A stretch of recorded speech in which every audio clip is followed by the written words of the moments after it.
Welcome, friend. As you close your eyes tonight, let your thoughts drift far away from the present.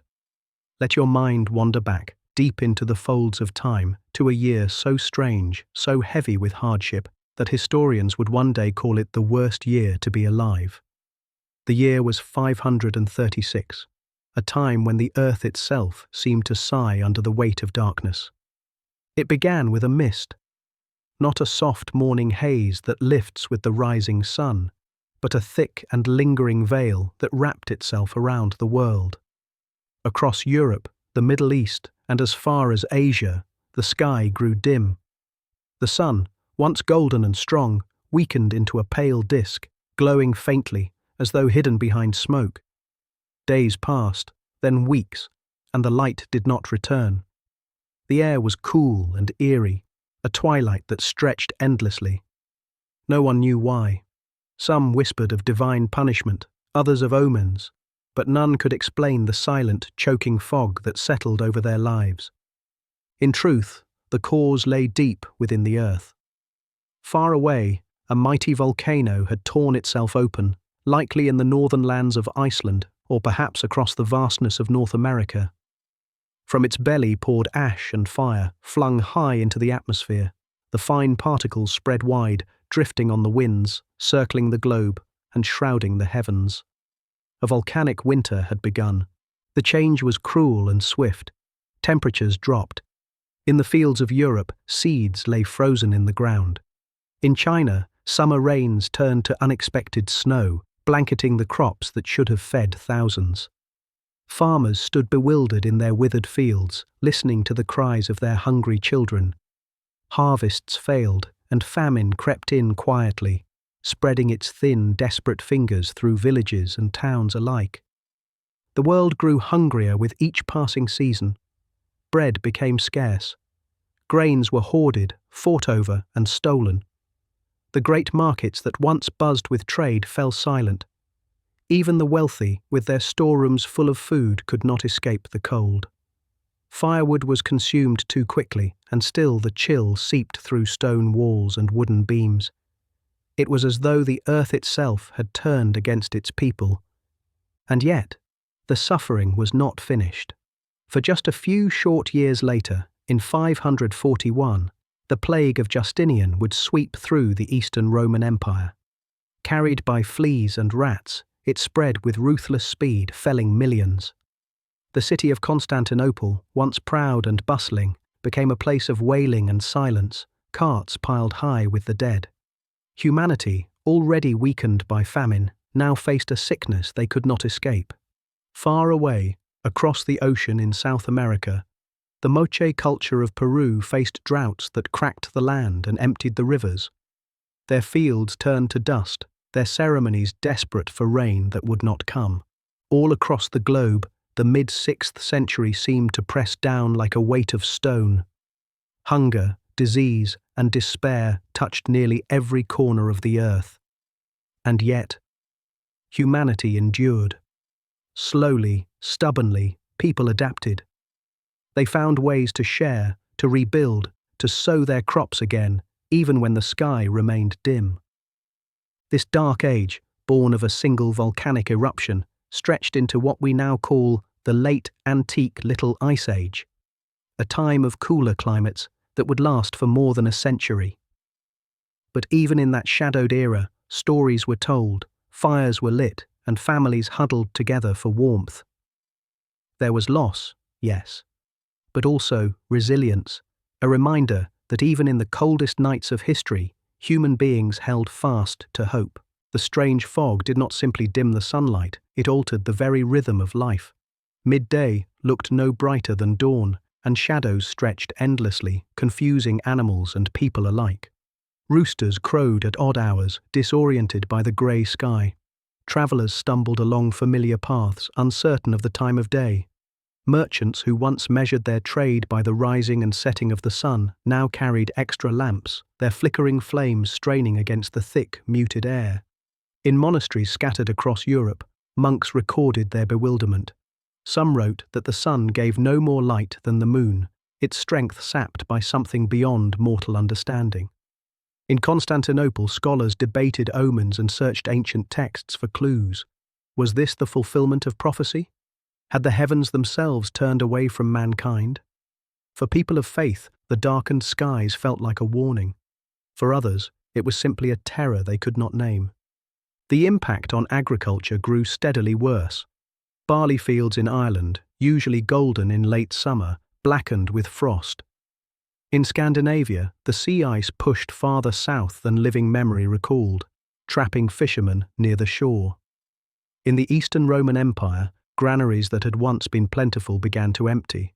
Ships bearing grain from Egypt could not arrive fast enough, and food riots erupted in crowded cities. Hunger gnawed not only at the poor, but also at soldiers, merchants, and nobility. In China, the Book of Sui recorded accounts of yellow dust and summer snow, describing skies so dim that crops could not ripen. Families abandoned their homes, searching for food in distant provinces. Entire villages dissolved into wandering bands of the starving. In Korea, harvests faltered as the cold reached further south than expected. It was not just Europe or Asia. It was a world crisis that touched nearly every land. As the seasons stretched into years, people realized this was no brief misfortune. Famines brought social unrest. In Frankish lands, nobles clashed with peasants desperate for grain. In the Byzantine Empire, Emperor Justinian himself faced growing unease among his people, who whispered that even their ruler could not command the heavens. Coins were minted to reassure subjects of stability, but no coin could fill an empty stomach. The volcanic winter did not just change the climate, it reshaped economies. Trade routes that once thrived fell silent, their caravans robbed by the desperate or halted by lack of goods to sell. Markets once vibrant with spices, silks, and grains grew hushed, with stalls standing empty, their awnings flapping in the cold wind. Even cities that had once boasted of their wealth now looked hollow, their streets filled not with music and commerce, but with silence and want. Meanwhile, in the northern lands of Scandinavia, archaeologists today have found evidence of sudden societal collapse around this very time. Farming villages were abandoned. Burial sites show malnourished skeletons, lives cut short by hunger. Oral traditions from later centuries spoke of a Fimbul winter, a great and terrible winter foretold in Norse myth, which may well have been a memory of these dark years. And far across the sea in the Americas, the Moche civilization of Peru faced its own calamities. Rivers shrank under drought, leaving irrigation canals dry. Ceremonial centers once bustling with life became places of anxious prayers for rain. Farmers scratched at parched soil, finding only dust where corn should have grown tall. Their gods seemed silent, just as the skies across the ocean had grown dim. The earth's pulse seemed slower, colder. Tree rings from this time show narrow growth, silent witnesses carved into wood that confirm the hardships of the age. Ice cores drilled centuries later revealed layers of ash that circled the globe, proof of a volcanic eruption so violent that its breath cooled the world. Modern science has given us answers, but the people of 536 had none. They only had fear, hunger, and the heavy weight of uncertainty. Still, life went on. Parents tucked children beneath woolen blankets, telling them that spring would come again. Blacksmiths continued their trade, though fewer customers came to their forges. Storytellers and poets tried to make sense of the strangeness, weaving tales of gods and heroes who battled unseen forces in the sky. In dimly lit taverns, men shared meagre mugs of ale and wondered how much longer the fog would last. Merchants who once relied on steady routes found themselves halted by empty roads and empty bellies. Caravans heading west from Asia carried fewer goods, as silk and spices became harder to trade when food was scarce. On the great Roman roads, worn smooth by centuries of traffic, travellers dwindled.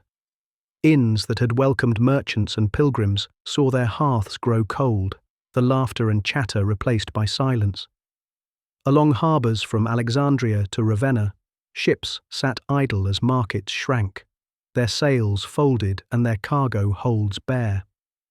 In the countryside, peasants felt the change most deeply. Families who had lived close to the edge, even in good years, now found themselves with nothing at all.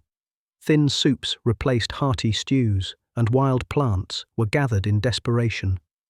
Mushrooms, nettles, and bitter roots became the staples of survival. Some communities banded together, pooling what little they had, while others turned against one another, stealing from barns and granaries under the cover of perpetual twilight. Amid the famine, faith took on new urgency. Churches and monasteries filled with those seeking answers. In candlelit halls, priests led processions, praying for the return of the sun. Bells rang across towns in rhythmic calls to heaven, the sound carrying through mist-filled air. In some regions, relics were paraded through the streets, held high with trembling hope that divine intervention might pierce the gloom. But the skies did not change, and each unanswered prayer deepened the sense of dread. In Constantinople, the beating heart of the Byzantine Empire, Emperor Justinian faced a world unraveling. Known for his ambitious building projects and sweeping laws, he had already seen wars and uprisings. Yet even his authority could not command the heavens. Scholars in the imperial court debated furiously, searching old manuscripts for wisdom. Astrologers read the heavens and declared ominous signs. Physicians blamed the bad air, prescribing herbs and fumigations to cleanse households. But the empire's wealth could not shield it from hunger, and discontent grew among its citizens. North of the Mediterranean, the kingdoms of the Franks and Goths struggled to maintain their hold on fragile realms. Nobles taxed peasants harshly, demanding grain even when little was left to give. Tensions flared into violence, with small revolts sparking in scattered villages. For rulers already wrestling with fragile loyalties, the failure of harvests threatened their very crowns. A kingdom could not stand on empty stomachs. In the far north, hunters and fishers struggled as well. With colder waters and shifting seasons, fish that once filled nets grew scarce. Reindeer and elk migrated in patterns that no longer matched the memory of the people.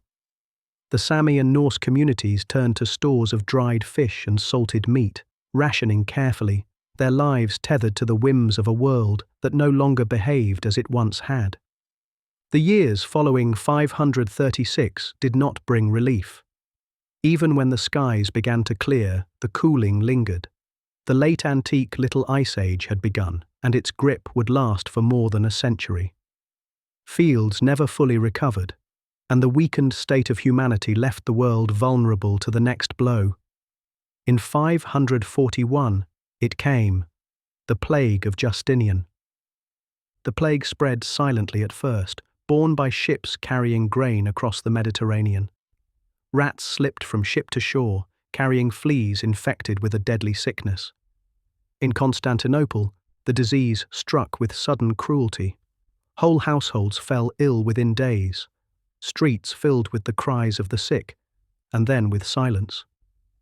Procopius, the historian of the time, wrote of bodies piled in carts, of graveyards overflowing, of corpses left in houses with no one to bury them.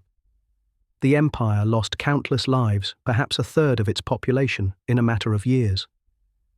Beyond Byzantium, the plague crept westward and eastward, reaching Persia, Italy, and the shores of Africa.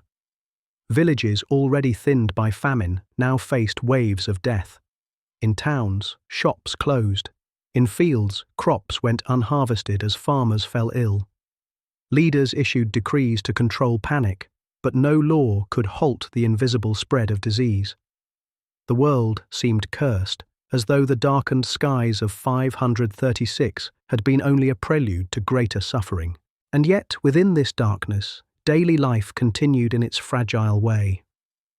In small villages, children still played in muddy lanes, their laughter faint but persistent.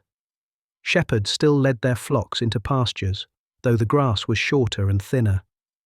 Women still spun wool by firelight, the sound of whirring spindles filling huts that smelled faintly of smoke and herbs. Even as hunger and fear weighed on humanity, the ordinary rhythms of life persisted, stubborn as the beating of a heart. In the Americas, The Moche people watched rivers shrink and rains fail. Their temples, once decorated with vivid murals, became sites of ritual desperation. Priests offered sacrifices to call back the waters, while farmers built new canals, scratching deeper into the dry earth. Communities along the Andes faced the same cruel reality. When the skies turned against them, no ceremony, however sacred, could bring relief.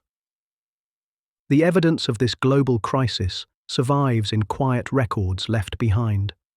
Tree rings, stunted and narrow, mark the passing years of poor growth. Ice cores from Greenland hold frozen ash, tiny particles preserved for centuries. Archaeological layers reveal sudden abandonment of villages, half-built homes never completed. The silence of those ruins tells a story as clearly as any chronicle. That the mid-6th century was an age of loss, confusion, and endurance. The kitchen fires of peasants and nobles alike told the story of hardship. Where once the scent of roasted meat or warm bread filled the air, now the smell was faint and thin. Boiled roots, onions stretched into watery broth, and scraps of dried fish softened in simmering pots. Mothers cut slices of bread thinner and thinner, pressing them into the hands of children who still looked up, wide-eyed and hungry. Salt, once a common preservative, became so scarce that meat spoiled quickly, and people risked illness just to stretch their stores. For the poor, survival was measured in spoonfuls.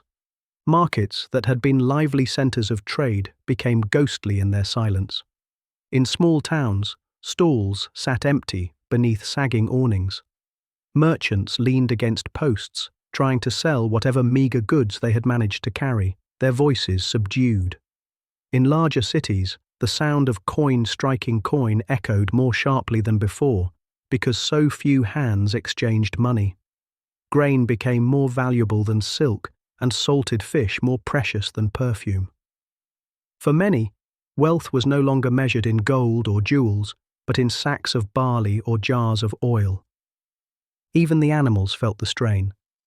Cattle that once grazed on lush pastures grew thin and restless, their ribs showing through dull hides.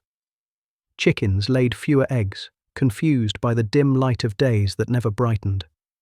Herds of goats and sheep, once dependable sources of milk and wool, dwindled as farmers were forced to slaughter them to survive. In some regions, entire flocks disappeared, leaving fields quiet where once bells and bleating had carried on the wind. Leaders across the world struggled with choices that seemed impossible.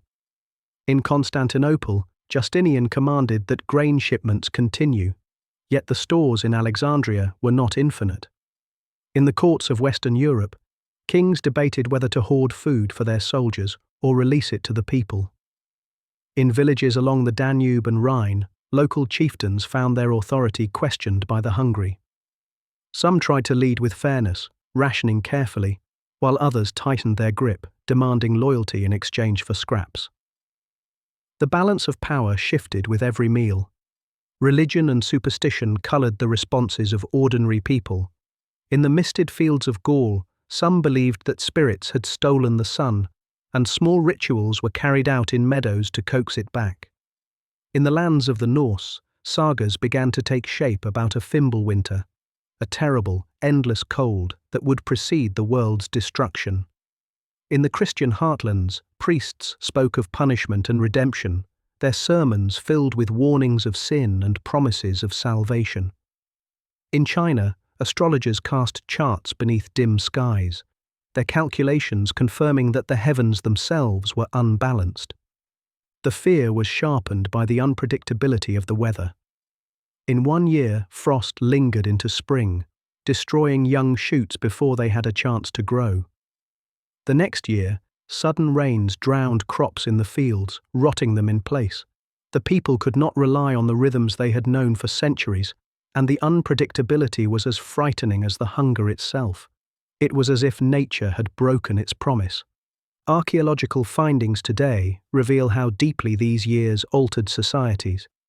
In Sweden, jewelry and valuables were deliberately buried, perhaps as offerings to gods, or perhaps as treasures hidden away by families who never returned. In Ireland, annals written by monks record famines so severe that entire communities vanished from the record.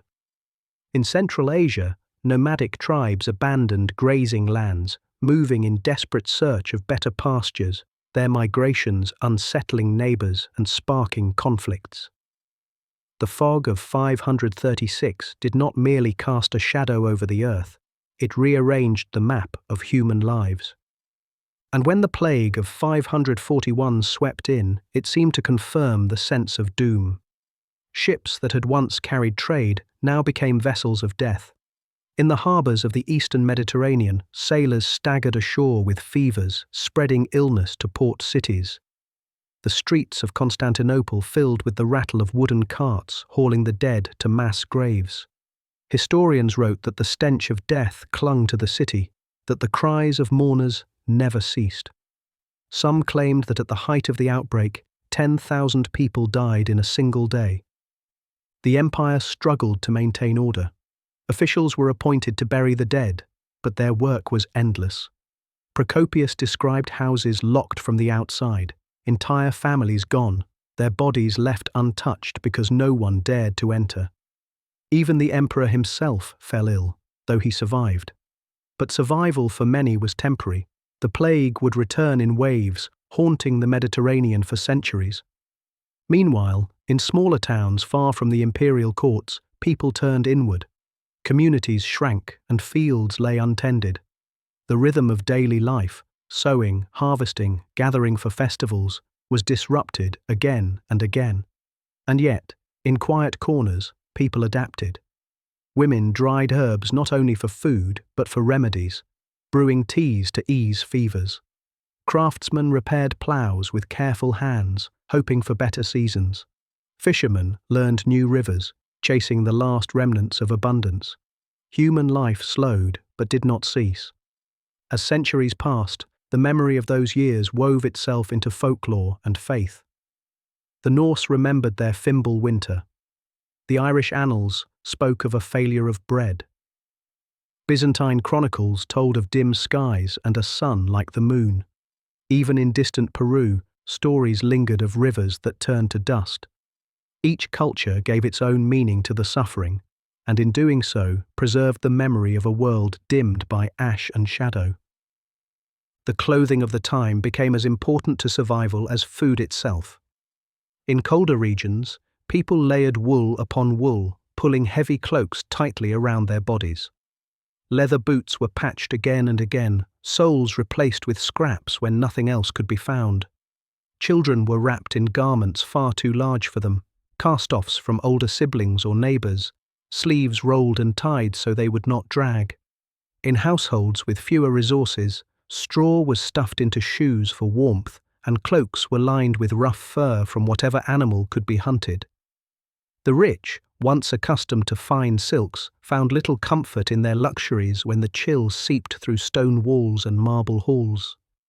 Festivals, once bright with music and celebration, grew subdued. Where midsummer feasts had once filled villages with song, the faint light and meagre harvests left little to rejoice over. In some towns, instead of lavish gatherings, people gathered quietly, sharing what they had in solemn hope that the sun might one day return to its strength. Candles and torches burned not only for light, but as symbols, their small flames raised against the endless gloom. In certain regions, these festivals became more prayer than celebration, as communities asked their gods for mercy, year after year. Travellers' accounts preserved in fragments spoke of roads more dangerous than before. Hunger bred desperation, and those who once welcomed strangers with bread and water now turned them away at their doors. Bandits took to the highways, preying on traders and pilgrims, their own lives twisted by the scarcity around them. Monasteries became refuges, offering what food and shelter they could, though even they were strained. Scribes noted in their margins the dwindling supplies of ink and parchment as trade routes that once carried these goods faltered. Knowledge itself risked slipping into silence. In rural homes, the days passed with quiet monotony. Families woke in the dim light, uncertain whether it was dawn or noon. Fires were coaxed back to life with care, for firewood was precious, and gathering it had grown harder in the colder, harsher forests.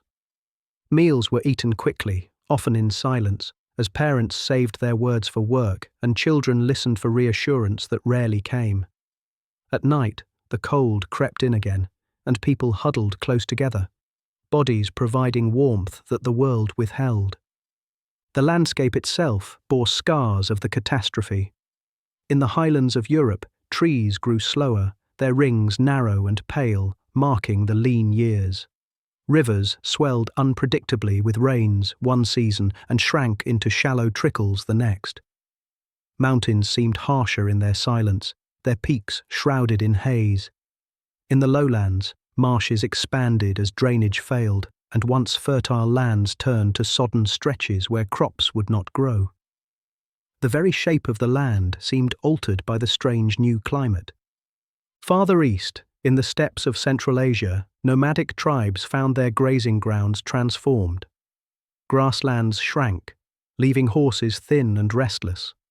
Herds of sheep and goats wandered longer distances, leading their people into new territories where they clashed with others facing the same hardships. Movements of people, migrations born of survival, began to shift borders and sow conflict that would ripple through the centuries. In the Mediterranean, the once powerful cities felt the fragility of their glory. Aqueducts still carried water, and colonnades still cast their grand shadows, but the life within those cities was fading. Public baths grew quiet as fuel to heat, the water became scarce. Theatres that had echoed with applause and music now sat empty, their stages bare. Even the great churches and basilicas, though still filled with prayer, carried an air of uncertainty. Their domes rose proudly against the grey sky, but the people beneath them knew that stone walls alone could not shield them from hunger. In Egypt, the Nile's cycles of flood and retreat were disrupted. The river, lifeblood of its people, seemed unpredictable in its bounty. Harvests that once fed the empire's cities no longer met demand. Farmers stood along the banks, watching anxiously, praying that the waters would rise enough to nourish their fields, but not so much that they drowned them. The Nile's rhythm had always been steady. Now it mirrored the wider world's uncertainty. As the years wore on, generations grew up never knowing a bright, warm summer. Children born in the 530s and 540s learned to measure their days by a pale sky and lean tables. For them, this dimmed world was not a change but a reality, a strange inheritance from the earth itself. They grew strong in hardship, but also cautious, their lives bound by limits that their ancestors had not faced. And when stories were told of a time when the sun had once shone brightly, it must have sounded to them almost like a myth. Trade bent itself into new shapes as scarcity rewrote the rules of value.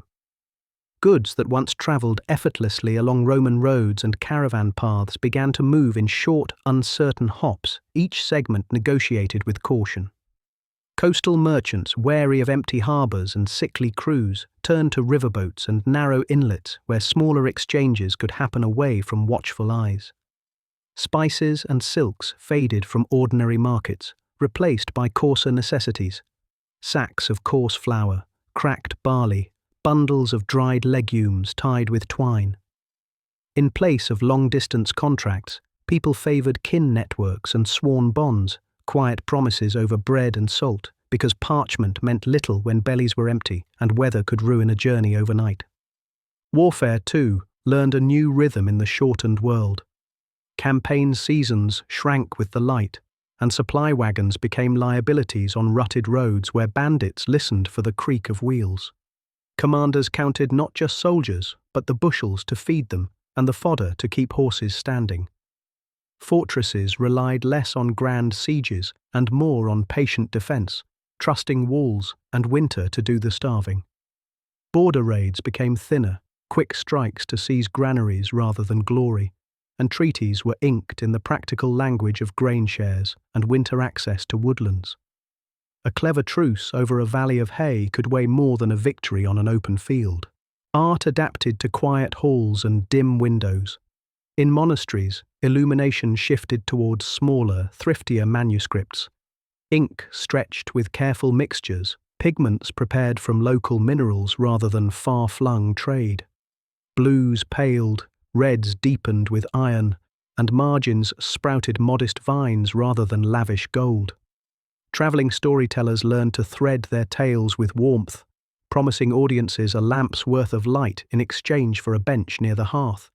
Music favoured softer instruments, flutes, lyres, simple harps, whose voices could share a room without wasting firewood to heat it.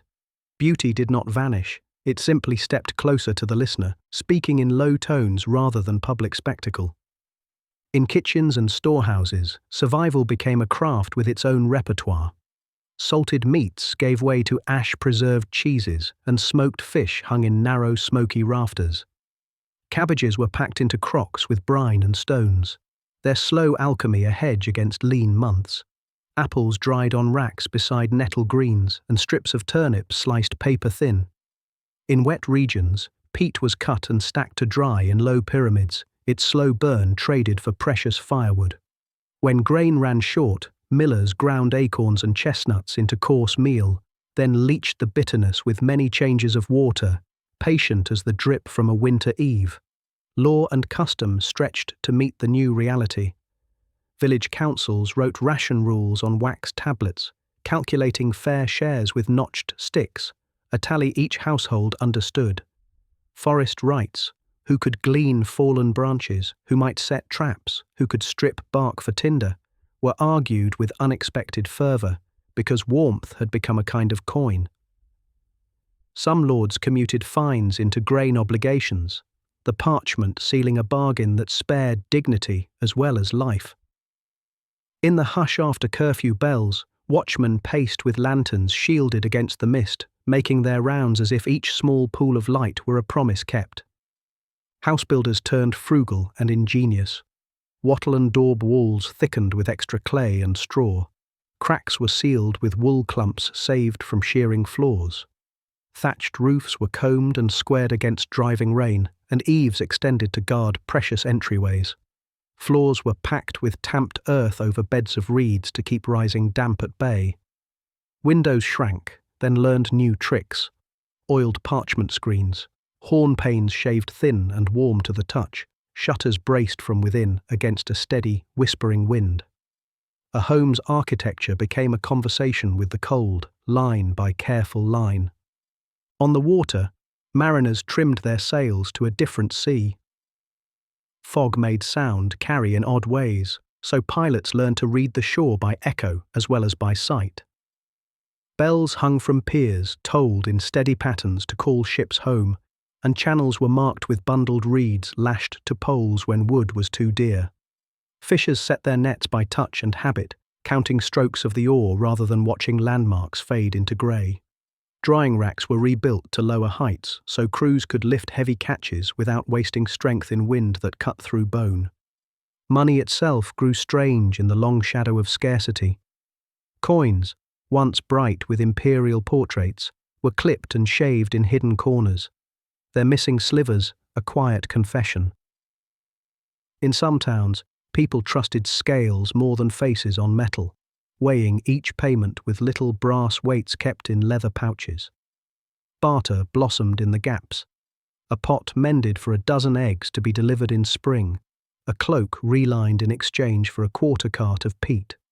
A good reputation travelled farther than a stamped coin, and promises kept became a kind of currency that passed from one pair of hands to the next. Healers met uncertainty with small, steady labours.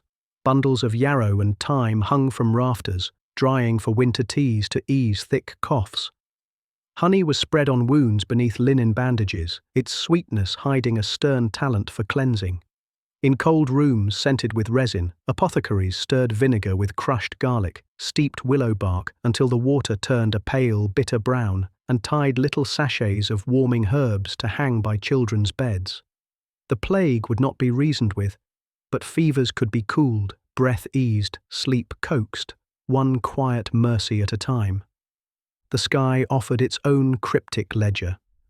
Travellers spoke of sunsets like banked embers, the sun a dull coin behind a veil, and nights when the aurora smouldered farther south than tales allowed. Shepherds learned to read weather not by colour, but by a certain stillness, as if the fields held their breath. In rare, crystalline mornings after a wind shifted, ash settled like the thinnest dusting on water troughs and along windowsills, a frost that did not melt but disappeared with the day's faint stirring. People looked upward, less to guess the hour, and more to wonder what the heavens were holding back. Workshops listened closely to their fires. Smiths rationed charcoal as if it were season itself, folding and refolding iron with longer rests between heats.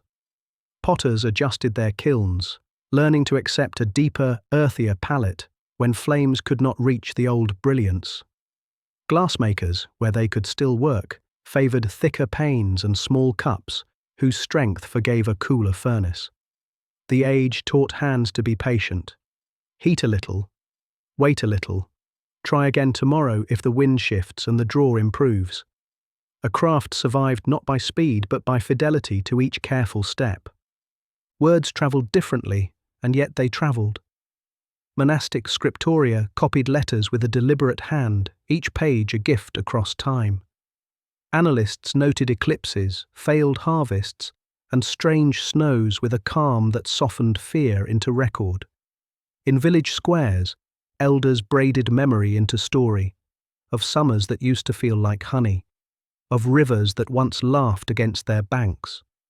Children listened with the gravity of small archivists, stitching each tale into a private map of a world they had never seen but somehow believed in. Language itself took on new textures, loanwords for cold, for ration, for the thin light before noon. Beekeepers learned the edge between loss and abundance with almost sacred care. Hives were wrapped in straw skeps and tucked behind windbreaks of woven willow. Honey harvests shrank but grew more precious, a spoonful stirred into barley gruel turning breakfast into brightness. Wax, too, was rationed, candles poured narrow and tall, wicks trimmed and saved, ends melted and moulded again into small stubborn flames. Rushlights, simple reeds dipped in tallow, carried families through long evenings, each guttering glow a lesson in how little was needed to keep night at arm's length. Even festivals, though muted, found new forms worthy of memory. Instead of wide greens crowded with dancers, families gathered in tight rings around shared pots, telling blessings over bowls that steamed like small miracles. Processions traded extravagance for intention, a single banner mended so many times it became a tapestry of hands, a hymn slowed to fit the breath of the old and the young together. In some places, lanterns were floated on quiet rivers at midwinter, their reflections wavering in black water, as if the village had placed its hope on a current and trusted it to carry the wish beyond the bend. Animals redrew their own maps. Birds shifted their routes by entire valleys, filling unfamiliar trees with sudden song in springs that came late and left early. Wolves pressed closer to settlements, thin and watchful at the tree line, while dogs grew more vigilant, sleeping with ears pricked beside low doors. Oxen learned to pull lighter loads on steeper paths, their hooves cut square and kept short to grip frozen ruts. In this revised choreography, people and beasts negotiated space with the care of neighbours living under the same diminished sky. Some places found unlikely abundance by thinking sideways. Fisherfolk learned the patience of weirs and eel traps set in narrow channels, returning at dawn to baskets that promised a day's worth of strength.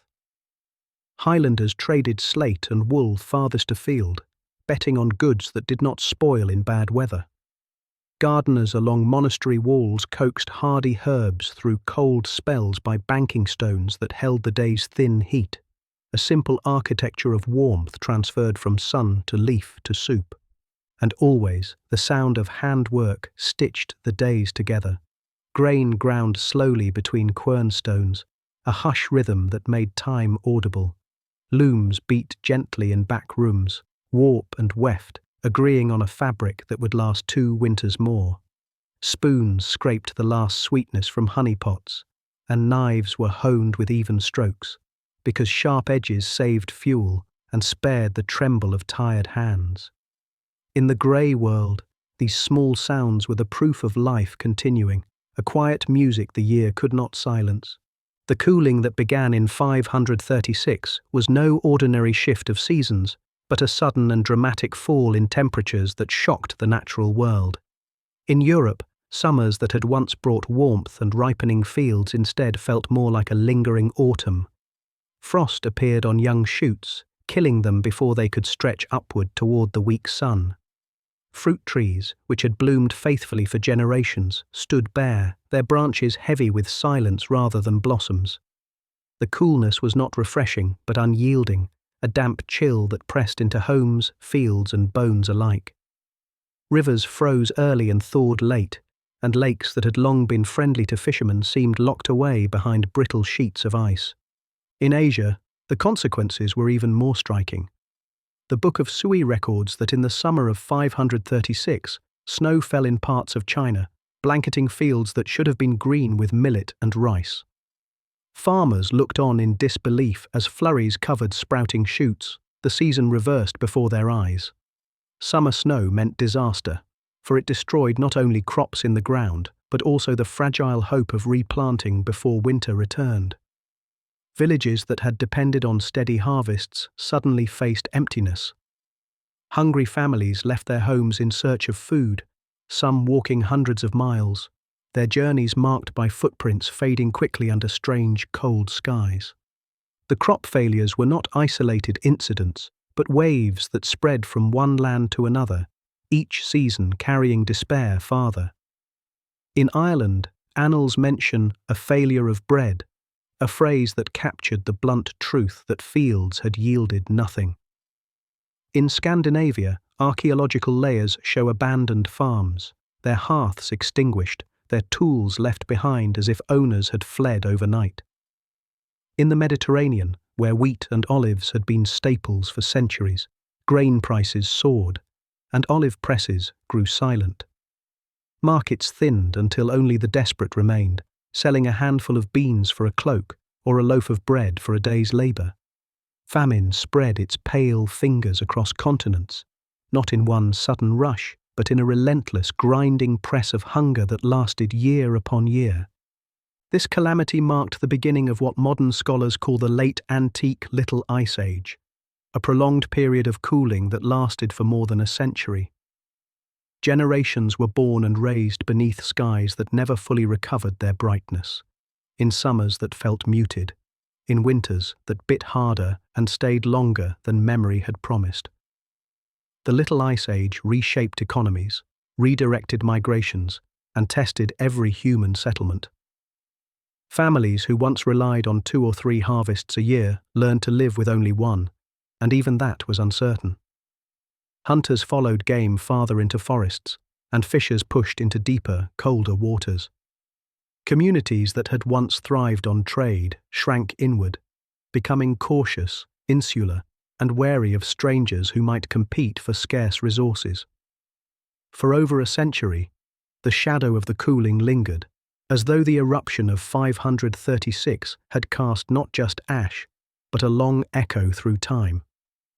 Just as the earth seemed unwilling to relent, disease added to the misery. In 541, barely 5 years after the skies first dimmed, the plague of Justinian appeared in the Eastern Roman Empire. It began, as many plagues do, quietly, in the ports where ships unloaded grain. Rats carrying infected fleas slipped into warehouses and homes, and soon fevers spread among the crowded streets of Constantinople. The historian Procopius wrote that at the height of the plague, thousands died each day, their bodies carried out in carts to mass graves. No family was untouched. The poor perished in their huts, the wealthy in their palaces. Even the Emperor Justinian himself caught the plague. Though he survived, his empire left weakened by the loss of labourers, farmers, soldiers, and merchants. The plague did not burn out quickly, but returned in waves for 2 centuries, ensuring that the scars of famine and cold were deepened by the ache of sickness and death. Meanwhile, across the ocean, the Moche civilization in Peru faced devastation of its own. While Europe and Asia suffered from cooling, the Moche endured a punishing drought that struck at the very heart of their culture. Their intricate irrigation systems, designed to capture and spread the life-giving waters of rivers, dried as rains failed year after year. Fields of maize and beans withered in the sun, canals cracked with dust, and once reliable harvests collapsed into nothingness. The Moche, known for their skill in pottery and architecture, now turned their talents toward desperate prayers, offering sacrifices in hope that the skies would open. Temples that had once celebrated abundance became places of anxiety and pleading. The drought not only threatened food supplies, but shook the very foundations of their society, straining leaders, rituals, and belief. The mid-6th century was, then, a global crisis, one that bound together people who had never met, who lived oceans apart, under the same shadow of suffering. In Europe and Asia, cold and famine pressed relentlessly. In the Mediterranean, plague carved through the weakened population. In Peru, drought tested a culture's resilience. No corner of the earth was untouched. For those living in that time, it must have seemed as if the world itself had turned against them, stripping away the warmth, the food, the health, and even the hope of tomorrow. The cooling that began in 536 did not vanish after a single harvest or even after a decade.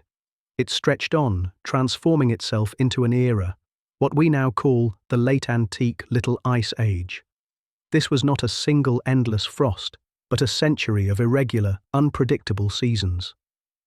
Summers came too cold, winters came too harsh, and the rhythms that humans had trusted for generations lost their certainty. Farmers, who once planted by the calendar, now planted by hope, never sure if the seeds would sprout or wither. In northern Europe, forests thickened as fields went untended, villages abandoned when families could no longer coax food from the soil. Each generation born into this strange climate inherited a world smaller, harsher, and more cautious than the one before. For the children of these years, normality itself shifted. They grew up with parents who warned them not to trust the weather, who measured every crumb of bread and every drop of milk. In their earliest memories, the sky was dim and the harvest thin. They never knew the abundant summers their grandparents described. To them, this was simply how the world was: cold winds biting in May, snow arriving when flowers should have bloomed, frost etching windows deep into spring. They learned to survive not by abundance, but by thrift, carrying forward skills of preservation and patience that became as essential as breathing. Communities adapted with quiet ingenuity. In the valleys of the Alps, farmers shifted to hardier crops, sowing rye instead of wheat, barley instead of oats. Along the coasts, fishing became a lifeline, though colder seas changed the patterns of migration, forcing crews to sail further, riskier waters. In the Levant, olive groves and vineyards failed, replaced with cereals that needed less warmth.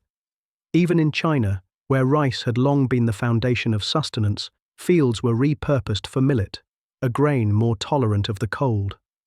Across the world, food cultures altered, reshaping recipes, rituals, and the very taste of daily life. The cooling also left its trace in the earth itself. Tree rings grew thinner, their annual records whispering of years when the sun's warmth barely coaxed growth. Ice cores taken centuries later captured the story of volcanic ash layered deep within glaciers, proof that the eruption had scarred the world's climate. To the people living then, there was no such science, only the lived knowledge that the sky no longer provided as it once had. They did not know they were living in an age that would last a century. They only knew that each season carried more uncertainty than the last. While cold and famine gnawed at bodies, a darker shadow soon joined them. In 541, the plague of Justinian emerged like a thief in the night. It began in the bustling harbours of Egypt, where ships laden with grain bound for Constantinople also carried stowaways, rats, fleas, and a sickness that would change history. At first, it may have seemed like any fever, a cough, a swelling, a weakness in the limbs. But soon, entire neighbourhoods fell ill within days. buboes swelled painfully, fevers burned, and death followed swiftly. Constantinople, jewel of the Eastern Roman Empire, was struck with unparalleled force. Procopius, a historian of the time, wrote that the city's streets echoed with the creak of carts piled high with bodies. The emperor's officials, overwhelmed, ordered mass graves dug outside the city, trenches where hundreds were laid side by side. Yet even this could not keep pace with the dead. Families locked their homes from the inside, too sick to leave, their houses becoming silent tombs. The stench of decay drifted through the air, mixing with the smoke of cooking fires and the salt of the sea, making every breath heavy with fear. The plague spread beyond Constantinople with relentless speed. Merchant ships carried it along the coasts of the Mediterranean, from Syria to Italy, from Greece to North Africa. Caravans carried it inland, and soldiers spread it across battlefields. The sickness respected no borders. In villages already weakened by famine, the plague carved even deeper wounds. In cities that had once been vibrant with trade and song, silence became the dominant sound. Some estimates suggest that 1/3 of the empire's population perished, millions lost in the span of just a few years. Even the mighty Emperor Justinian was not spared. He fell ill, his life hanging by a thread. Though he survived, his empire was forever changed. With so many workers dead, fields went untended. With so many soldiers gone, borders weakened. With so many traders lost, economies collapsed. The plague would not vanish after its first wave, but returned in cycles for centuries, a grim reminder that sickness could humble even the greatest powers. For those who lived through it, the plague was not just an event, but a constant shadow, a terror whispered of at night, a fear that never quite left. While cold and famine struck Eurasia, across the ocean another calamity unfolded. The Moche culture of northern Peru, known for their remarkable irrigation systems and their artistry in pottery and metalwork, faced years of drought that tested the limits of survival. Their society had been built upon the steady flow of rivers, waters guided through canals to feed fields of maize, beans, and squash.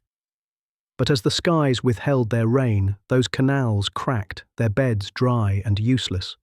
The fields, once green with crops, turned brown and brittle under a relentless sun.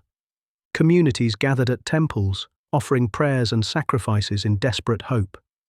Priests climbed the steps of pyramidal huacas, lifting their arms toward empty skies. The rituals, once celebrations of plenty, became acts of pleading. Archaeological evidence tells us of increased human sacrifices in this period, perhaps a last attempt to cool down the rains. The Moche, whose society had thrived on balance between human skill and nature's generosity, found that no amount of engineering could overcome a sky that refused to open. The droughts eroded not just the land, but the stability of the culture itself. Villages turned inward, competing for dwindling resources.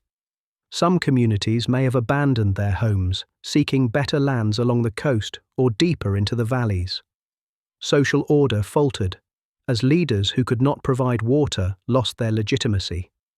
The Moche, whose ceramics tell stories of gods, rituals, and warriors, left behind images of struggle, reflecting a society under strain.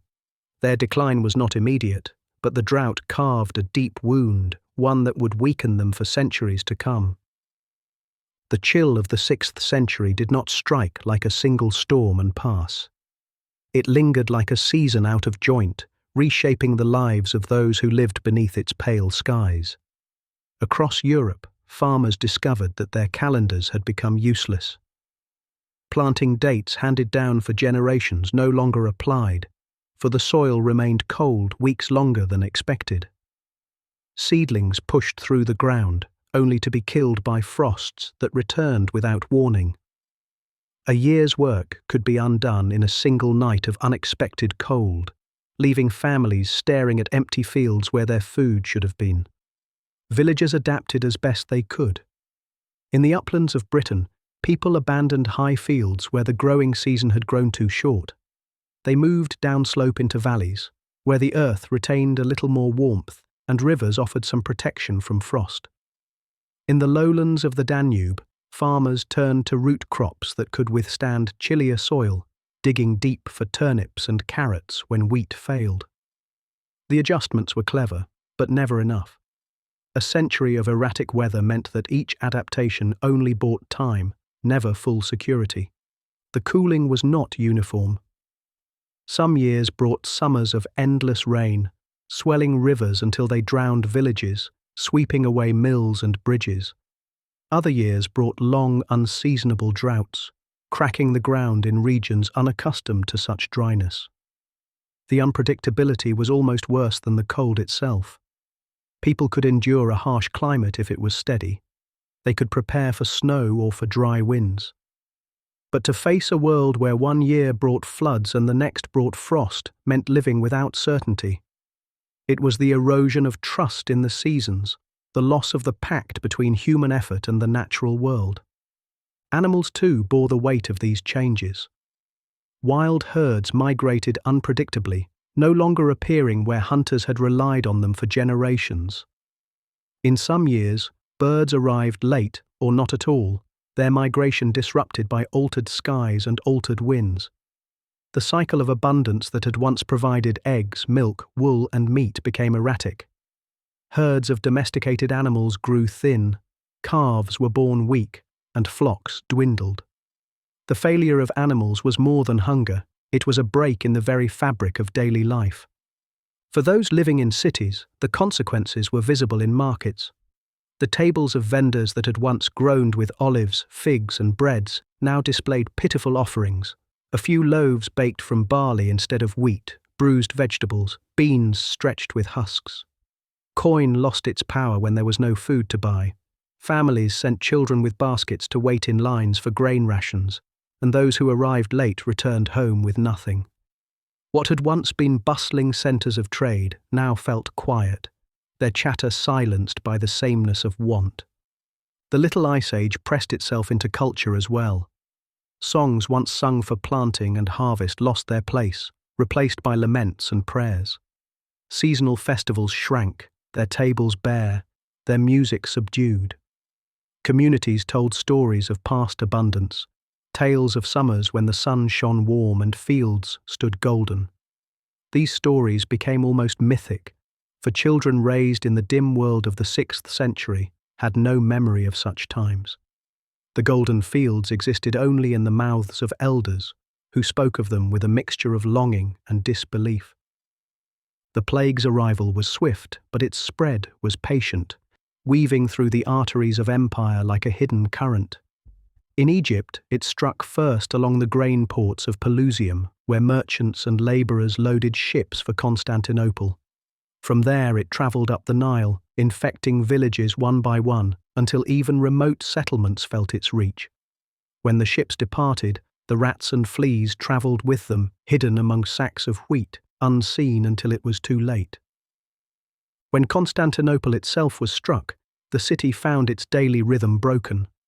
Public fountains that had once been crowded with women filling jars now stood deserted. The great markets fell silent, their stalls abandoned, as fear kept buyers and sellers at home. The hippodrome, where tens of thousands once cheered chariot races, sat empty, its stands echoing only with the cries of birds. Funeral processions filled the streets, though soon even these grew fewer, for there were not enough healthy people left to carry the dead. The scale of mortality was unlike anything the people of the empire had ever seen. In rural regions, farms collapsed as whole families perished, fields grew wild, their fences falling, their furrows blurred by weeds. In towns, shops closed and remained closed. Crafts and trades were interrupted, not by shortage of resources, but by shortage of hands. Even monasteries, places of prayer and refuge, grew silent, their libraries neglected, their gardens overrun. The plague attacked not just bodies, but the very structure of society, dismantling the routines that made community possible. Outside the empire, the plague marched on. In Persia, it struck soldiers on campaign, forcing kings to delay wars. In Italy, It crept through ports and villages, leaving silence in its wake. In the lands of Gaul, chroniclers described towns where grass grew in the streets, the houses empty, the inhabitants gone. The disease did not respect distance or wealth. It touched fishermen and merchants, monks and nobles, kings and slaves. All were vulnerable, and this universality made it all the more terrifying. What made the plague even more dreadful was its return. It did not vanish after a season, but came back again and again, in waves that lasted for 2 centuries. A child who survived one outbreak might live to see another as an adult. A city that buried half its population might see the same happen again a generation later. The plague became not just an event, but a feature of life, a shadow always waiting. On the northern coast of Peru, the Moche civilization faced a crisis that mirrored, in its own way, the struggles of Eurasia. Their society was built upon mastery of water. They had engineered canals to draw rivers across dry valleys, turning deserts into fields of maize, beans, and peppers. Their temples rose as monuments to gods who gave rain and fertility, and their artistry celebrated abundance in clay and paint. Yet when the rains failed, all of this balance collapsed. The drought struck with persistence. Seasons passed without the needed water, and the great canals cracked and crumbled. Farmers watched as their fields shriveled, the soil turning to dust that blew in the coastal winds. Storage houses emptied. Communities that had once celebrated with festivals now gathered in silence. Their rituals turned from joy to desperation. The priests, once revered for ensuring balance, faced doubt as their ceremonies failed to bring relief. The drought reshaped society at every level. Families left their homes, migrating in search of water, placing strain on neighboring regions. Leaders, unable to provide abundance, lost their authority, and old alliances frayed. Archaeological evidence shows increased violence, with fortifications hastily built, perhaps against raiders seeking food. The pottery of the time, once filled with scenes of feasts and ceremonies, began to show darker themes: figures bound, sacrifices made, gods depicted with grim faces. Art reflected not celebration, but struggle. And yet, the Moche endured for a time. They deepened canals, dug reservoirs, and prayed more fervently. They offered sacrifices both animal and human, perhaps believing that greater gifts would coax the rains back. But nature remained unyielding. Without water, their fields could not sustain their numbers, and the civilization entered decline. The drought was not a single event, but a long erosion, stretching over decades, wearing away the foundation of a society that had once flourished. In the villages of northern Europe, daily life became a negotiation with the cold. Families rose each morning to a world that felt half asleep, the light weak and hesitant. They lit fires quickly, for warmth was as urgent as food, but firewood was scarce. Boys were sent into forests to gather fallen branches, often returning with little more than damp twigs. Women stretched meals with whatever they could find: wild herbs, nuts from the previous autumn, and thin porridges made from barley that had not fully ripened. Meat was rare, reserved for special days or desperate times, and so most households lived on what the soil could barely offer. In the noble courts, the cold was no less felt. Stone halls that had once echoed with music and feasts grew draughty and damp. Servants carried braziers from chamber to chamber, but even the glow of fire could not drive out the chill that seeped into the walls. Banquets were pared down. Where once exotic spices had flavoured rich stews, now simpler meals dominated. Bread, cheese, and salted fish stretched thin across the tables. The trappings of wealth remained, but they could not disguise the gnawing truth. No matter how fine the plates or how rich the silks, food could not be conjured when the earth refused to yield it. Farther east, in the great empires of Asia, the crisis was equally profound. In China, where agriculture was finely tuned to the balance of seasons, the disruption was catastrophic. Rice paddies stood silent under summer snow, their neat rows of green drowned in white. Millet fields, the backup crop, also failed, for the soil was too chilled to nurture them. Families abandoned farms, walking long roads in search of food, carrying their few possessions in baskets on their backs. Officials recorded these migrations with alarm, noting villages that vanished, towns where fields lay empty, and entire regions where famine spread like wildfire. For the people themselves, survival meant adaptation. In the highlands of Central Asia, nomadic herders moved their animals farther than ever before, chasing pastures that had shrunk under frost. Horses weakened, sheep died, and with them, the wealth of entire clans diminished. Some tribes clashed over territory, while others merged, joining forces to endure. Migration became the rhythm of survival, reshaping the human map in ways that would ripple across centuries. In Egypt, the plague's toll was immediate and cruel. Grain workers, the very people who supplied the empire's breadbasket, were among the first to fall. Without them, the flow of wheat to Constantinople slowed. Villages along the Nile grew quiet, their fields left untended. The great river, usually lined with bustling markets and ferries, saw fewer sails, fewer voices calling across the water. Priests offered prayers in temples and churches, yet their voices echoed in emptier halls. In Constantinople, the scale defied comprehension. The city, a place of grandeur with its domes and palaces, seemed to crumble under the weight of death. Streets that had once been crowded with merchants and processions of officials were instead lined with corpses awaiting burial. Families tried to burn incense to mask the overwhelming smell, but the smoke only mixed with the odor of sickness. Emperor Justinian's palace stood, but even there the plague crept in, striking attendants and guards. The sense that no one was safe, neither rich nor poor, ruler nor subject, spread faster than the disease itself. In Persia, the plague struck during a period of tension with the Byzantine Empire. Armies, already strained by supply shortages from the cooling climate, found themselves crippled by sickness. Soldiers collapsed in camps, commanders buried their men instead of leading them, and campaigns ground to a halt. The war slowed not because treaties were signed, but because too few men remained to fight. The disease became an uninvited peacemaker, halting conquests by sheer devastation.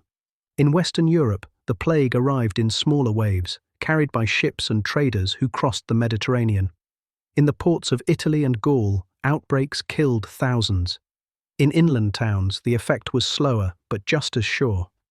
Priests wrote of churches filled not with worshippers, but with the dead. In remote villages, entire communities were wiped out, leaving behind empty houses that slowly returned to the earth. For centuries, these places would be remembered in whispers as cursed or abandoned, reminders of the plague's silent reach. The Moche, unlike the people of Eurasia, did not face cold skies but dry ones. Their civilization had flourished on careful irrigation, turning desert valleys into gardens of abundance. They built canals that stretched for miles, linking rivers to fields, and their harvests sustained large cities and ornate temples. But when the rains failed, no amount of engineering could restore the balance. Fields that had once grown tall with maize turned brown, the stalks brittle and hollow.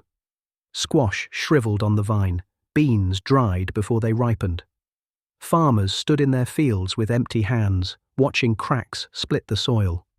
The canals, marvels of engineering, became lines of dust. Storage houses emptied, and hunger spread quickly through villages that had never known such want. Religion, once a source of confidence, became a source of anxiety. The Moche believed in powerful deities tied to rain, fertility, and the cycles of nature. When the rains did not come, priests redoubled their rituals, climbing the great pyramid temples to offer sacrifices. Archaeological evidence suggests that human sacrifices increased in these years, perhaps a desperate attempt to restore favor. The people, watching the rituals, must have hoped that such offerings would unlock the heavens.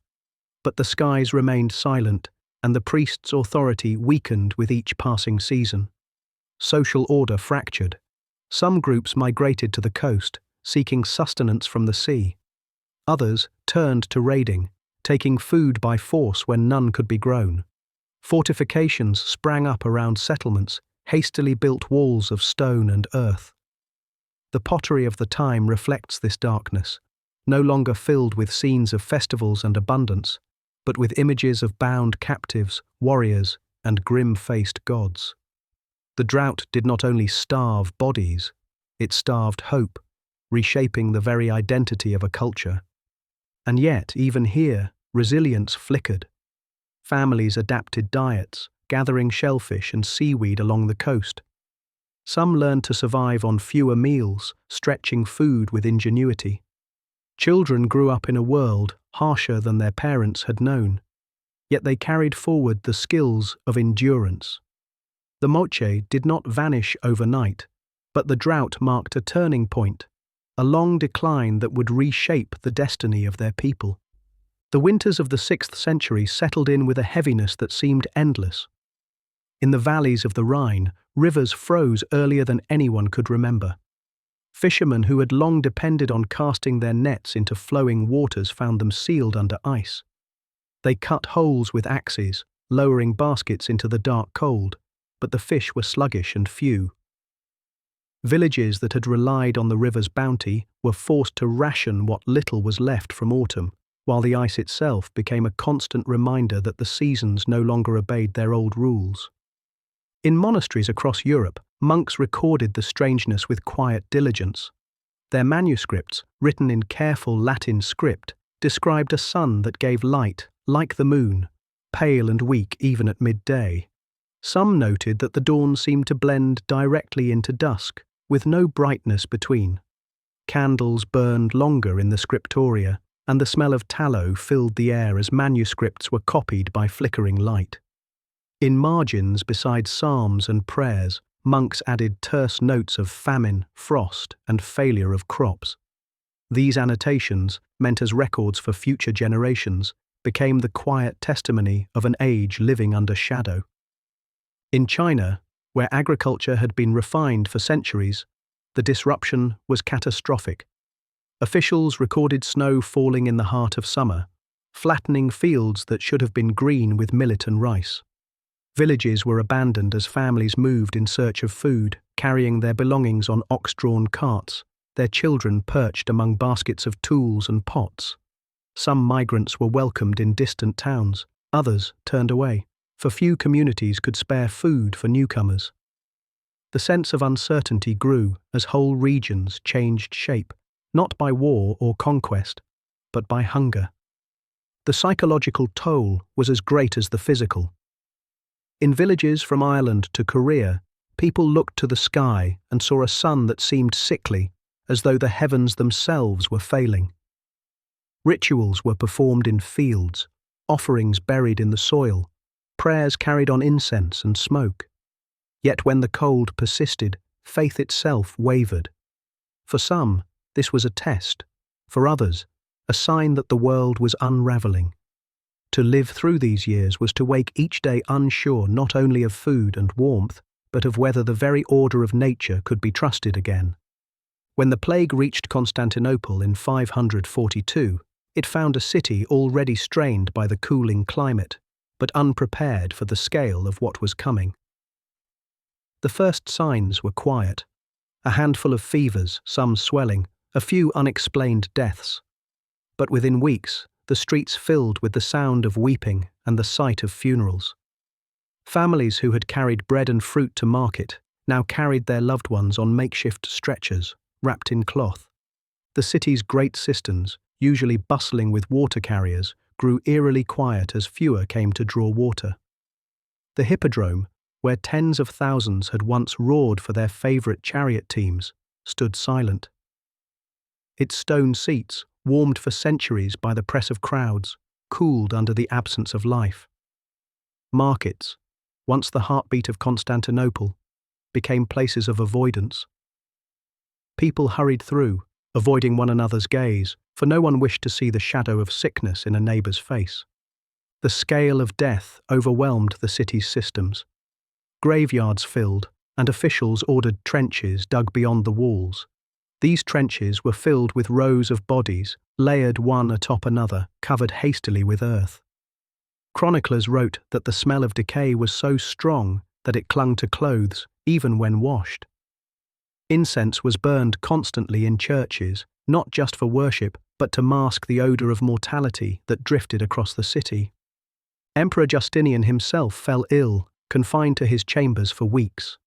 Courtiers whispered that the empire might fall if he died, for the streets already felt leaderless, order crumbling under fear. Though he recovered, the empire's strength was permanently weakened. Farms lay untended, soldiers went untrained, trade routes withered. The plague had not only stolen lives, it had stolen the empire's vitality. And yet, life did not vanish. Survivors returned to the markets, children played again in courtyards, and priests continued their sermons. But beneath it all was the knowledge that the plague could return at any moment, and indeed it did, again and again, for generations. In the valleys of northern Peru, a Moche farmer rose each morning to fields that betrayed him. The canals he had once dug with pride lay dry, their earthen walls cracked. Where he had once guided water to rows of maize, now only dust stirred. He walked the length of his land, carrying a jar in hope of finding a trickle, but the riverbed was low, stones gleaming where water once flowed. His family ate sparingly, maize cakes growing thinner, beans stretched with roots and herbs. He kept a careful eye on his children, measuring their thinness, wondering how long they could endure. At the temples, priests prepared rituals. They ascended the steep steps of huacas, their cloaks heavy with embroidered patterns, their hands bearing offerings. Llamas were sacrificed, their blood offered to the gods of rain. In darker times, humans were sacrificed too, captives bound and displayed, their lives exchanged in hope of mercy. The people gathered below the temples, watching with desperate eyes. Every chant, every gesture, every drop of blood spilled was charged with longing, for thunder, for clouds, for even the faintest drizzle. When the skies remained clear, the disappointment was profound, shaking trust in the priests and in the gods themselves. The farmer returned home each evening weary from hope unfulfilled. His wife tended what little remained in their storehouse, clay jars once full now echoing with emptiness. She gathered wild plants, seaweed when she could walk to the shore, and shellfish when tides allowed. The family's pottery, once decorated with scenes of warriors and feasts, now felt like relics of a world that no longer existed. Their meals were quiet, their laughter subdued, but still, they endured, holding on through ritual, community, and the faint hope that one day the rains would return. In the year 538, chroniclers in Ireland recorded a failure of bread, their words terse but heavy. That winter, frost came so early that the autumn barley, usually harvested in abundance, remained green in the field and was destroyed by ice. Families who had waited for the grain to ripen instead walked into the fields to find brittle stalks collapsing under frost. In desperation, some cut what was left, grinding immature grain into a bitter flour that made coarse, unsatisfying bread. Children ate it eagerly, but the loaves offered little nourishment, and sickness spread as bodies weakened. Further east, along the Danube, villagers faced a winter when the river froze solid. Men cut blocks of ice and stacked them against their houses to melt slowly for water, a task they had never needed before. Barges that normally carried goods between settlements were trapped, their hulls locked in the frozen river. Trade stopped entirely, and with it came scarcity. Families who once relied on merchants for salt, oil, and cloth now had to improvise, sewing rough garments from hide, salting meat with ashes, or doing without entirely. The sound of the ice groaning beneath their feet became the soundtrack of survival. In the Alps, avalanches and deep snow isolated villages for months at a time. Shepherds who had driven their flocks to higher pastures in summer found themselves cut off, unable to descend. Some did not return at all, their sheep buried beneath layers of snow, their names remembered only in prayers. In these winters, survival hinged not just on food, but on community. Villages pooled what little they had, and communal feasts, small, simple, and meagre, were organized to keep morale alive. Even when the meal consisted of little more than root stew and dried beans, it was shared with ceremony, reminding people that they were enduring together. While Constantinople bore the heaviest burden of the plague, the provinces of the Byzantine Empire suffered in quieter but no less devastating ways. In Anatolia, small towns that had thrived as way stations for merchants saw their inns grow empty. Caravans stopped arriving, either because their members had died en route or because fear kept travelers away. Farmers continued to work their fields for a time, but when sickness reached them, entire estates fell silent. Granaries stood locked and untouched, not because of famine, but because the people who had filled them were gone. In Syria, cities that had been vibrant with trade along desert routes became eerie with abandonment. Market squares where camels once knelt and merchants shouted their prices grew hushed, the stalls closed. Mosques and churches filled with the sick, for people turned instinctively to holy places when no other refuge remained. Religious leaders ministered as best they could, offering prayers and small comforts, but even they succumbed.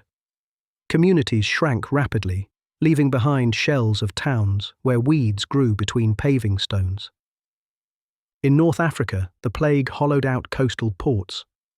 Fishermen, too few to sail, left their boats drawn up on beaches, their nets rotting in the sun. Grain that should have been exported to feed the empire rotted in storehouses, for there were no workers to transport it. Inland villages, dependent on this trade, faced both sickness and hunger. The silence of fields and markets echoed across entire regions, and chroniclers noted that years passed before some of these communities regained their strength. The empire's resilience was tested not by a single blow, but by the repetition of loss. Each province endured the plague differently, some through abandonment, others through slow decline, but all shared the weight of an enemy invisible and unstoppable. For the Moche, ritual had always been central to life. Their temples, built from massive adobe bricks, rose like mountains above the desert valleys, symbols of their mastery over both earth and sky. During drought, these sacred spaces became the focal point of community life, places where hope was concentrated and offered up in prayer. Festivals that once celebrated the abundance of harvests transformed into ceremonies of pleading. Drums that had once echoed in rhythm with feasting now beat slowly, their sound solemn as dancers moved in deliberate steps, invoking gods of rain. Priests donned elaborate headdresses decorated with feathers and shells, reminders of fertility and water. Yet the rituals were shadowed by desperation. Instead of laughter and song, the air was thick with chanting, the smell of incense rising into skies that remained pitilessly clear. Sacrifice became more pronounced in these years. Llamas, valuable for their wool and transport, were killed in greater numbers, their blood offered to deities of water and fertility. When this failed, the offerings grew darker. Archaeological evidence suggests that captives from war, or perhaps even members of their own community, were sacrificed in ceremonies meant to restore balance. The belief was that life itself, given freely, might unlock the skies. Families gathered at the base of the temples watching, their faces marked with both awe and fear as priests carried out these solemn acts. Even domestic rituals changed.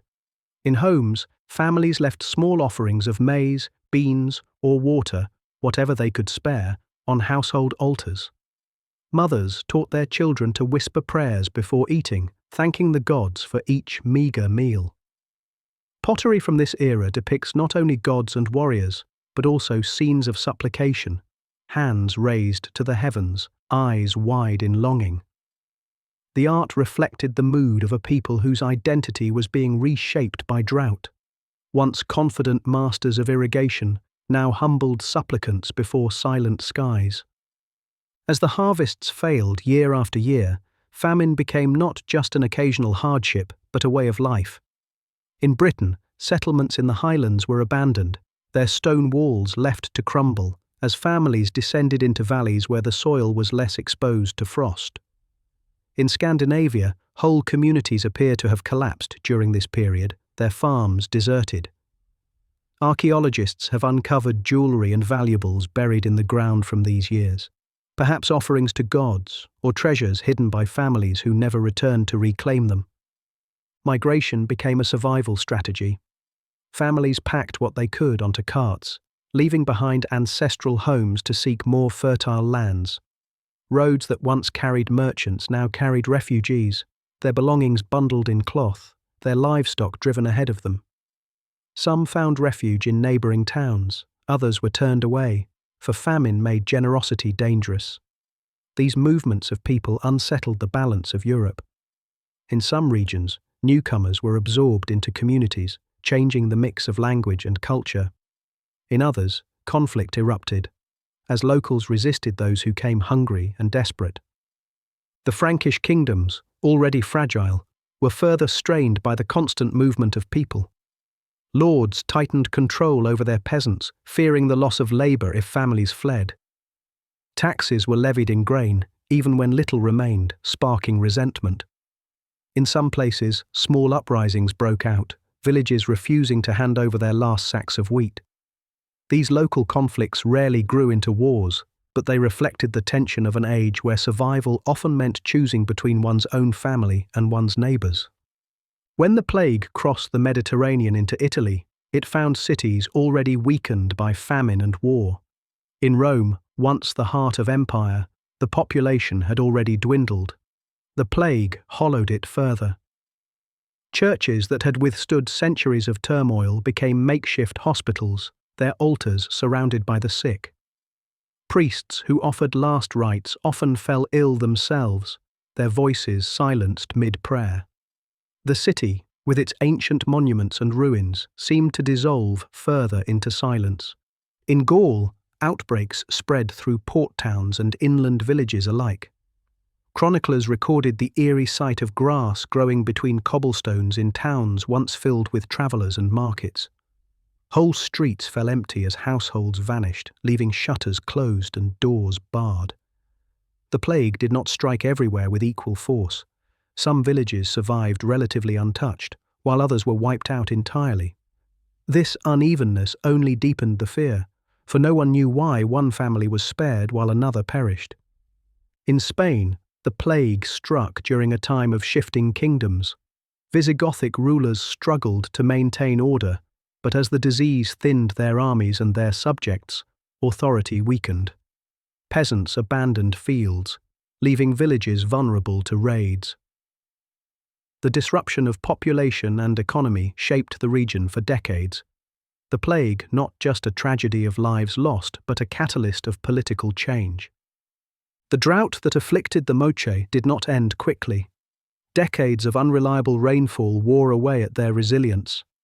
The elaborate irrigation canals, once symbols of their mastery over nature, fell into disrepair when no water came to fill them. Farmers patched and deepened them, but the canals ran dry, their earthen walls collapsing into dust. Without water, their fields became barren, and with each year of drought, their dependence on ritual and sacrifice grew more desperate. The cultural fabric of the Moche began to unravel. Their art, once vibrant with scenes of warriors, rulers, and celebrations of abundance, grew darker. Pottery from this period depicts bound captives, sacrifices, and sombre deities, reflecting a society consumed by crisis. Warfare became more common as groups raided one another for food. Fortresses appeared on hilltops, their walls built hastily from stone and mud, testaments to a society turning defensive. Leaders who had once commanded loyalty through prosperity lost their authority when they could not bring back the rains. Priests, once respected as intermediaries with the gods, were questioned when rituals failed. Trust eroded and communities fractured. Some migrated toward the coast, seeking food from the sea. Others moved inland, searching for more reliable rivers. The Moche world, once unified by shared prosperity, splintered under the weight of drought. And yet, fragments of resilience endured. Along the coast, families turned to fishing, gathering shellfish and cultivating seaweed. Inland, some communities developed new crops better suited to dry conditions. Children were raised in this harsh new world with stories of a past filled with abundance, just as children in Europe and Asia grew up hearing of summers that no longer came. For both, memory of plenty became legend, and survival became the only measure of time. As the fields failed and the skies remained dim, faith became both a refuge and a source of tension. In Europe, churches filled with those who sought explanations for a sun that no longer shone. Priests led processions through villages, carrying relics and icons, chanting prayers to call back the warmth. Candles burned in long vigils, their flames a fragile answer to the darkened heavens. To the faithful, the disaster was punishment for sins, and repentance was urged. Confessionals grew crowded, and acts of penance multiplied. Fasting, flagellation, and long pilgrimages to holy shrines, even when food was scarce and journeys dangerous. But alongside official religion, older superstitions thrived. In remote villages, charms were carved into doorframes to ward off evil spirits believed to have stolen the sun. Farmers buried offerings in their fields, pieces of bread, wool, or even small animals, hoping to restore balance. In Scandinavia, whispers of the Fimble winter spread, the prophesied endless winter that would precede the end of the world. Elders retold sagas by firelight, reminding listeners that after great darkness, even Ragnarok would pass, and a new world would be born. These myths, though dire, gave shape to chaos, offering people a story to endure by. In China, court astrologers were pressed for answers. They studied the heavens, their charts lit by lamplight, trying to reconcile what they saw with ancient texts. Strange portents were reported, halos around the sun, stars seen at midday, odd-coloured skies. These signs were interpreted as warnings of dynastic change or heaven's disapproval. Officials debated whether the emperor himself had lost the mandate of heaven, a terrifying thought in a society built on cosmic order. For ordinary families, it meant greater uncertainty, as politics intertwined with hunger. The plague of 541 was not a single storm, but a recurring tide. After the initial devastation, the disease withdrew, only to return years later, striking a population still reeling from famine. Survivors who had buried parents, siblings, and children in one wave often lived long enough to do so again. This repetition created a grim rhythm of loss, an ever-present reminder that safety was temporary. In Constantinople, the city rebuilt slowly after the first outbreak, but fear lingered. When a second wave arrived, panic spread even faster than the sickness. Merchants fled the markets, sailors refused to sail, and families locked themselves indoors at the first rumour of illness. Public life withered, and the empire's grandeur was eroded not just by death, but by mistrust. The repeated outbreaks reshaped society.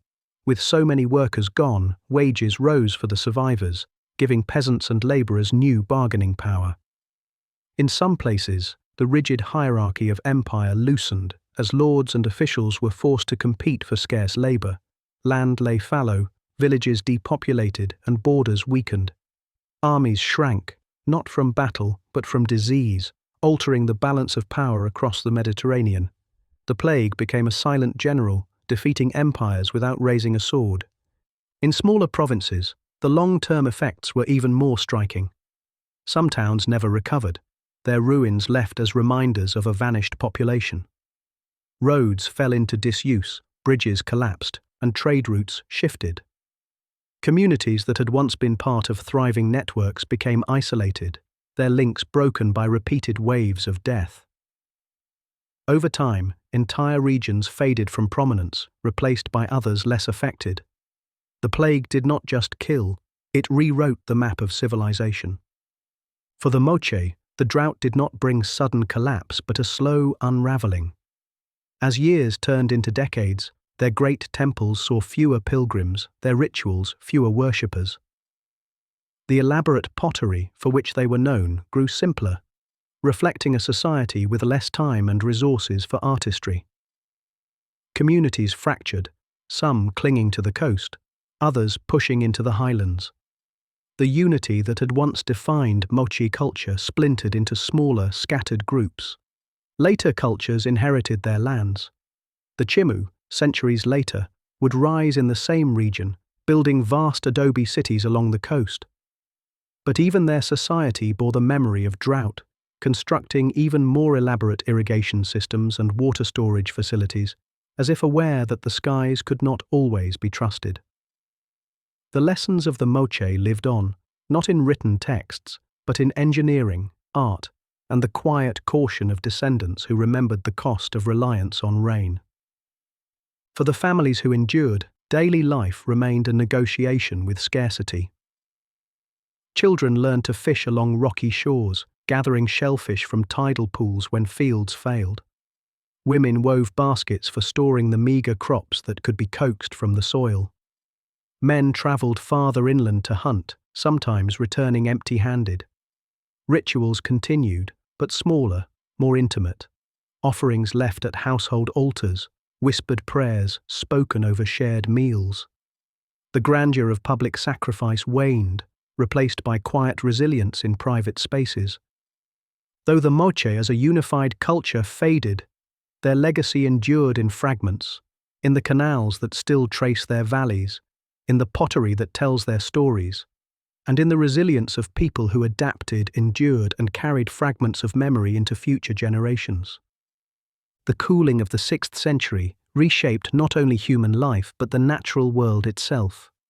In Europe, forests spread where farms had been abandoned. Fields once marked by furrows softened into meadows and then into thickets of young trees. Oaks and pines crept into pastures, reclaiming land as people withdrew. Wolves and bears, once driven deep into the wilderness, ventured closer to villages, their calls heard more often in the dim hours of dawn. In Ireland and Britain, folk tales of these animals grew, blending fear with reverence, for they seemed to thrive in the very conditions that humans struggled against. Bird migrations altered as well. Flocks that had once followed predictable patterns began to appear in unexpected places, their routes disrupted by colder winds and shortened seasons. Villagers noted cranes and geese settling farther south, while northern birds vanished entirely from familiar marshes. The silence of spring without birdsong was noted in monastic records, described as unsettling, as though the rhythm of creation itself had been broken. Fishermen, too, saw changes in the rivers and coasts. Salmon failed to return in expected numbers, and eels that had once crowded weirs grew scarce. The absence of these animals, staples in local diets, deepened the sense that nature itself was withdrawing its generosity. In Asia, the cold disrupted the great herds of the steppes. Horses grew thin, grazing lands withered, and nomadic tribes were forced to move further and further in search of pasture. This set off waves of migration that rippled outward, unsettling borders and bringing conflict as displaced groups pressed into new lands. To those living through it, these movements were not abstract events, but daily encounters. Strangers arriving in villages, camps springing up on distant hills, tension growing between neighbours who once traded peacefully, but now competed for survival. The plague reshaped not only population and economy, but the rituals of death itself. In Constantinople, the sheer number of dead forced families to abandon traditions. Where once burials had been marked with ceremonies, prayers and tombs, the dead were now carried quickly to mass graves. Priests recited hurried blessings over pits filled with dozens of bodies, the words blending together until they lost distinction. Families, who would once have honoured their dead with funerals, were left with nothing but memory. For those who survived, mourning became a silent, private act. Mothers laid their children in shallow graves behind their homes when no help could be found. Neighbours avoided funerals for fear of infection, leaving mourners to stand alone. The absence of community grieving weighed heavily, for in a world where ritual was meant to bring comfort, its absence left sorrow unmoored. Chroniclers noted that people began to avoid cemeteries altogether, unable to bear the sight or the smell. In smaller provinces, burials often took place under cover of night. Families lit small lamps and carried their dead into fields, covering them with earth quickly and without ceremony. Children who asked about missing relatives were given only silence or vague words, for adults feared that even speaking of the sickness could invite it back. Over time, customs adapted. New prayers emerged, shorter and more urgent, passed from family to family. Small tokens, a lock of hair, a piece of cloth, were kept as mementos when bodies could not be honoured properly. The plague transformed grief into something quieter, but no less deep. The Moche had always expressed their identity through art. Their ceramics were among the most detailed of the ancient world, painted with scenes of warriors, priests, ceremonies, and daily life. But as the drought years lengthened, the tone of their art shifted. Pottery began to show figures bound as captives, their faces marked with fear, their bodies prepared for sacrifice. Gods were depicted with sterner expressions, their mouths open in wrath rather than blessing. The vibrancy of earlier years gave way to somber colours, darker reds and browns dominating the palette. The change was not simply aesthetic, it was a reflection of a culture under strain, recording its fear in clay. Architecture, too, changed. The great pyramidal temples of adobe, once built steadily over generations, saw fewer additions. Construction slowed, then faltered, as labour and resources dwindled. The massive brick platforms, designed to rise higher with each generation's work, remained unfinished. Walls were patched instead of expanded, and older structures were reused rather than replaced. The grandeur of the past gave way to maintenance and repair, as communities poured their dwindling strength into simply keeping what already stood.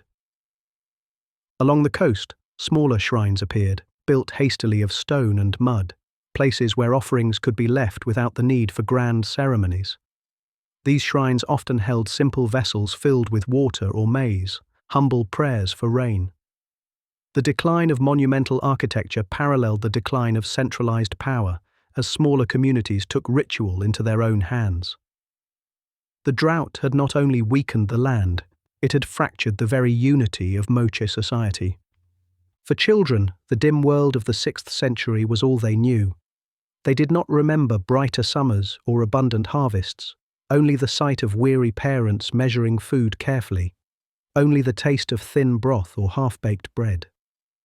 Games continued in quiet ways, rolling wooden hoops through empty streets, carving toys from scraps of wood, but laughter was subdued, as if even play carried the weight of scarcity.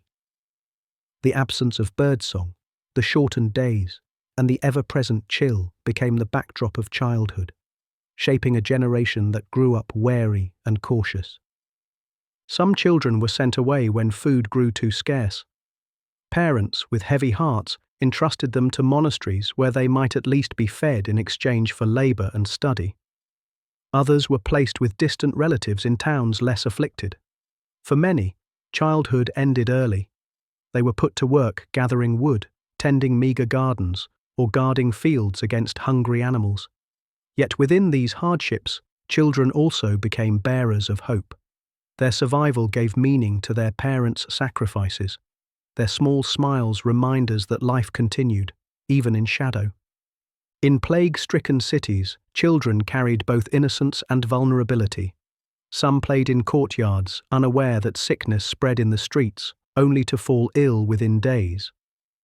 Others watched as their families dwindled, parents or siblings taken by fever.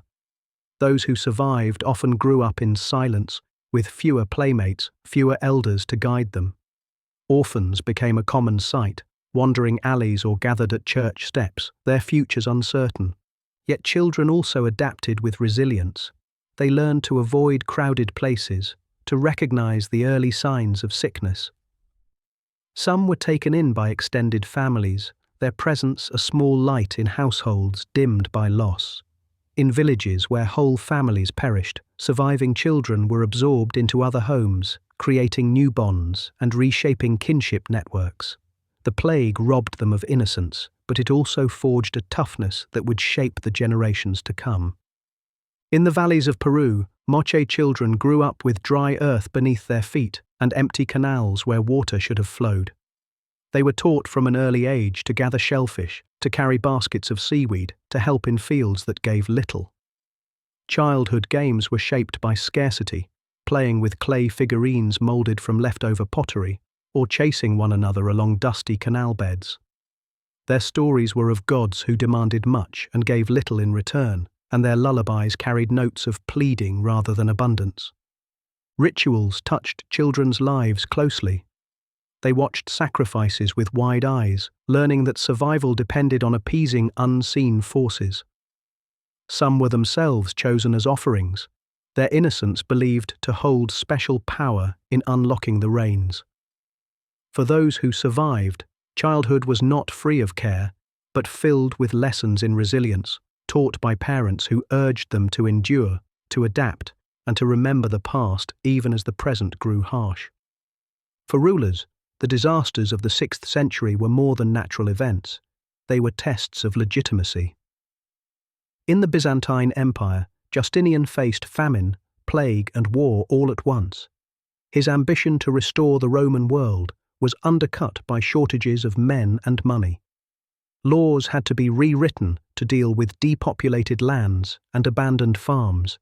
The empire's coffers, once filled by taxes, grew thin as fewer subjects remained to pay them. In Western Europe, fragile kingdoms strained under the weight of scarcity.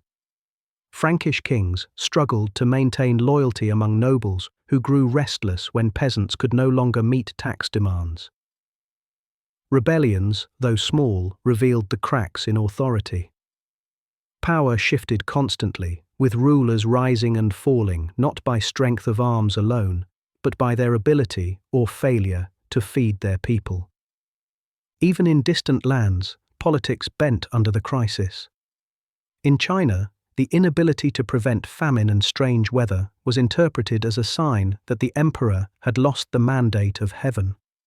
This idea, deeply rooted in Chinese political culture, undermined faith in dynasties. Rebellion stirred, fueled not just by hunger, but by the belief that heaven itself demanded change. The climate, indifferent and uncontrollable, reshaped politics as surely as any battle. Though the years of darkness felt unending, the earth slowly began to heal. By the mid-540s, skies brightened as volcanic dust settled. Sunlight grew stronger, and seasons regained some balance. Crops that had failed began, cautiously, to return. Fields once abandoned were reclaimed, and villages repopulated by survivors. Trees that had spread into farmland were cut back, and ploughs once more carved furrows into the soil. The return of familiar rhythms brought relief, though the memory of famine lingered in every cautious planting. Animals returned as well.